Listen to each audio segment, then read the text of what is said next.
જી એક વાત એવી છે, આપણે ઘણીવાર સાંભળ્યું હોય કે ખાસ કરીને ભીખુદાનભાઈ ગઢવી આ વાત બહુ કરતા હોય છે કે મેવાડનો દાખલો લઈ લો તો મેવાડની અંદર અનેક રાણાઓ થઈ ગયા છે. પટી મહેતા હમ, કાંઈ જ હતું નહીં, ગરીબ હા, હતા. હા, તો યાદ આવે. મીરાબાઈ છે, કાંઈ હતું નહીં, એને યાદ કરતા હતા.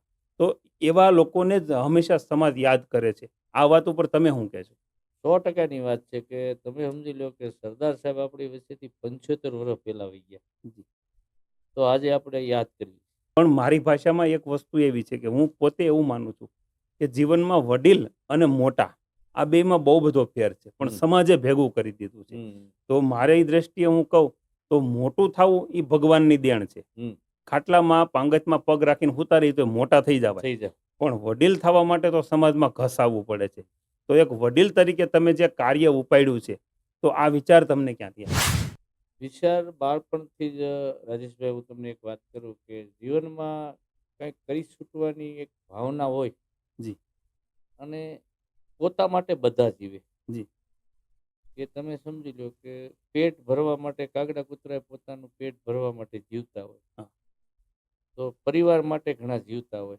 પોતા માટે કે ને મેં મારા માટે કર્યું, મારા માટે, મારે પોતા માટે બધા જીવ્યા, મારે રાષ્ટ્ર માટે જીવવું છે, આ દેશ માટે જીવવું, આ દેશની કોઈ પણ માણસ હોય, કોઈ પણ જીવ હોય, એને માટે કંઈક કરી છૂટવાની ભાવના જીવનની અંદર હોય.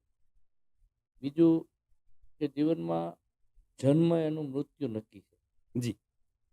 પણ આયુષ્ય આપણી હોય અત્યારે 65 થયા, ભગવાન 5 વર્ષ જીવાડે કે 10 જીવાડે, તો 70 ના થાય, 10 જીવાડે તો. પણ મરી ગયા પછી 50 વર્ષ 100 વર્ષ જીવવું હોય તો એને માટે તમારે કાંઈક કરવું. બરોબર. એટલે મારે એવી ઈચ્છા છે કે મારે 100-150 વર્ષ જીવવું. બરોબર. એટલે એવા કાર્યો કરવા છે કે જે હા, કાર્યોને પણ લોકો 100-150 વર્ષ સુધી યાદ રાખે. યાદ રાખે, એ કાર્યના નામથી કાલે યાદ ભલે રાખે. વયો જાઓ, હા. એની કોઈ પરવા નથી, પણ મરી ગયા પછી લોકો તમને સારી રીતે યાદ કરવા જોઈએ કે આ રાષ્ટ્ર માટે, સમાજ માટે, કે તમારા ગામ માટે, કોઈ પણ કાર્ય તમે આ એટલું કાર્ય કરી ગયા, એને કોઈ ભૂલી ન શકે.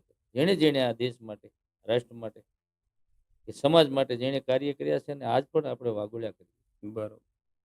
એમ સરદાર સાહેબ આ દેશ માટે પોતાનું સર્વસ્વ અર્પણ કરી ગયા છે આ દેશને. કાંઈ એને આપણે શું આપ્યું? કઈ જ નહીં. એટલા માટે સરદાર સાહેબની વાત લઈ અને આજે આ દેશ રાષ્ટ્ર સુધી અને યુવાનોને જાગૃત કરવા માટેના એક નાનકડો પ્રયાસ કરી રહ્યા છે. આ એક મારા એકલાથી પણ નહીં થઈ શકે, હું પણ જાણું છું. આમાં બધાએ જાગૃત